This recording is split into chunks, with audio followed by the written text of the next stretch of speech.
தமிழக ஆளுநரை சந்தித்த பிறகு மதிமுக பொதுச் செயலாளர் வைகோ ஆளுநர் மாளிகை வாயிலில் செய்தியாளர்களை சந்தித்து வருகிறார். அதன் நேரலையை பார்க்கலாம்.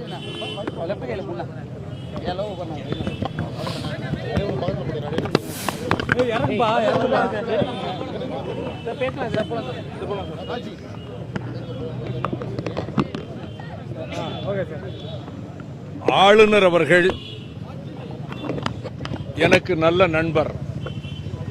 அடல் பிகாரி வாஜ்பாய் அவர்கள் பிரதம அமைச்சராக இருந்தபோது ஆந்திராவில் நடைபெற்ற நாடாளுமன்ற இடைத்தேர்தலில் அதற்கு முன்பு ஆந்திர பிரதேசத்தில் சட்டசபையில் பாரதிய ஜனதா கட்சியினுடைய தலைவராக தொடர்ந்து 3 முறை இருந்தார்.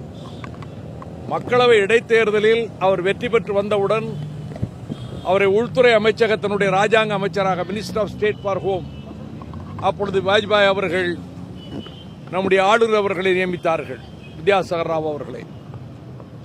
அப்பொழுது நான் அவர்களோடு கொண்ட நட்பு பல முறை அவர் இல்லத்துக்கு என்னை அழைத்திருக்கிறார். வாஜ்பாய் அவர்களை ஒரு விருந்துக்கு அழைத்து என்னையும் அழைத்திருந்தார். அந்த நட்பு தொடர்வதனால் அவர்களை நட்பின் நிமித்தமாக கடந்த முறையும் வந்து சந்தித்தேன், என்றும் சந்தித்தேன். பொதுவாக அங்கு மகாராஷ்டிரத்தில் இருக்கக்கூடிய நிலைமை, பொதுவாக பல விஷயங்கள் பேசிக் கொண்டிருந்தோம். நான் ஒரு விஷயம், இங்கு தமிழ்நாட்டில் இருக்கக்கூடிய பல விஷயங்களை பேசுகிறோம், எல்லாவற்றையும் நான் சொல்ல முடியாது. ஒரு முக்கியமான விஷயத்தை வலியுறுத்தி கூறியது, ஆயிரக்கணக்கான ஆண்டுகளாக தமிழர்களினுடைய கலாச்சாரத்தோடும் பண்பாட்டோடும் இணைந்திருப்பது ஜல்லிக்கட்டு போட்டி. அதை பற்றி விளக்கம் தெரிவித்தேன். பிள்ளைகளைப் போல குழந்தைகளைப் போல வளர்க்கிறோம். நான் ஒரு விவசாயி, எங்கள் தொழுவத்தில் 100 மாடுகளுக்கு மேல் இருந்தது. இந்த ஜல்லிக்கட்டு காளையைப் போல ஒவ்வொரு காளையும் 4 ஆண்டுகளுக்கு 5 ஆண்டுகளுக்கு ஒரு முறை காளையை நாங்கள் தனியாக வைத்திருப்போம். ஆகவே அது தெரியும், பிள்ளையை போல வளர்ப்போம். அது மேல தார் குச்சி போட மாட்டோம். அப்படி இருக்கையில் இதற்கு தடை கொண்டு வந்தது சுப்ரீம் கோர்ட். இந்த அரசு, மத்திய அரசு, தமிழ்நாடு அரசு அந்த ஜல்லிக்கட்டு விளையாட்டை நடத்துவதற்கு முயற்சி எடுத்தது. மத்திய அரசும் அந்த தடை செய்யப்பட்ட விலங்குகள் பட்டியலில் இருந்ததை எடுக்க வேண்டும் என்பதற்காக முயற்சித்த போது உச்சநீதிமன்றம் 2014 இதுக்கு ஒரு தடை விதித்தது. மீண்டும் அண்மையில் உச்சநீதிமன்ற நீதிபதிகள், நீங்கள்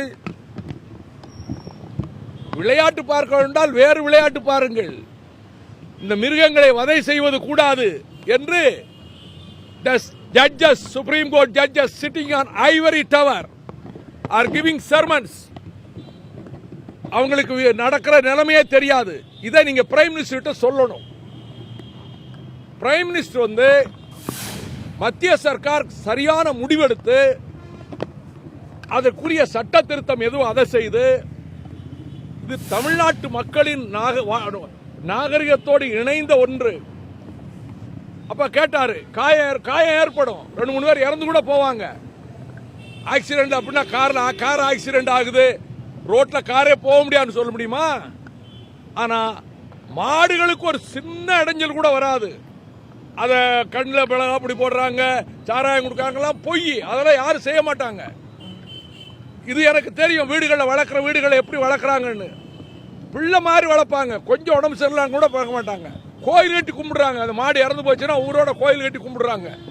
ஆகவே இந்த பிரச்சனையில் மிருகங்களுக்கு வதை என்றால் தயவு செய்து பிரைம் மினிஸ்டர் சொல்லுங்க, ஆடு கோழி இந்தியாவில் எவனும் வெட்டக்கூடாது. ஆடு எங்கேயும் வெட்டக்கூடாது, ஸ்லாட்டர் ஹவுஸ் இருக்கக்கூடாது, மாடு வெட்டக்கூடாது, ஆடை வெட்டக்கூடாது. மிருகங்களுக்கு வதை துண்டா வெட்டுறாங்கல்ல, அதை எப்படி அனுமதிக்கிறீங்க? ஆகையினால it is a very sound argument governor, very valid argument. அதுபோல இதில் எந்த விதமான துன்புறுத்தலும் கிடையாது. நீங்க அப்ப நான் சொன்ன 10ஆம் தேதி பிரைம் மினிஸ்டர் மீட் பண்ணுவாரு ஒரு ஃபங்க்ஷன்ல. நான் வற்புறுத்தி சொன்னதை கன்வே பண்ணுங்க அவருக்கு. இதற்கு ஜல்லிக்கட்டு அனுமதிக்கப்படணும். பொங்கல் என்பது எங்களுடைய தமிழர்களுடைய cultural festival for thousands of years. இதை நான் ரொம்ப நீண்ட நேரம் விளக்கி சொல்லி இருக்கிறேன். நான் பிரதமருக்கு தெரிவிக்கிறேன்னு சொல்லி இருக்கிறேன். இதுதான் முக்கியம்.